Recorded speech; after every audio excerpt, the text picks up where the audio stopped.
হ্যাঁ, তো তাহলে তোমরা সবাই বুঝতে পারলে তো? কোথাও ডাউট নেই তো? ঠিক আছে, তাহলে আজকে এই অবধি থাক। আচ্ছা ছুটি তো?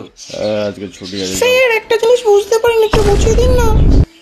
ছুটিটা দিয়ে দিচ্ছিল ভাই, এদের কোথায় এত সমস্যা থাকে, কোথায় যেটা সমস্যা গুজে রাখে ভগবান জানে। ছুটিটা দিচ্ছিল, ভালো লাগে না, কখন যে ছাড়বে এদেরকে না। ধরে আস্ত মারতে হয়, চলে চাপগাতে হয়, চাপগাতে ধরে পেটাও।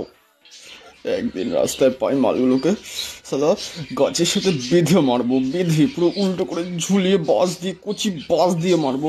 সর্ষের তেল বাঁশের মধ্যে লাগিয়ে একদম পিছনে ঢুকিয়ে দেবো। তোমাদের ক্লাসের টাইম শেষ তো? হ্যাঁ স্যার, ক্লাস শেষ হয়ে গেছে, অনেকক্ষণ আগে ক্লাস শেষ হয়ে গেছে। দেখুন আপনি তো কখন থেকে পড়িয়ে যাচ্ছেন, ক্লাস তো কখন ছুটি হয়ে গেছে। না স্যার, এখনো 5 মিনিট বাকি আছে। 5 মিনিটে কি তুই কি বিয়ে করে বাচ্চা করে ফেলবি নাকি?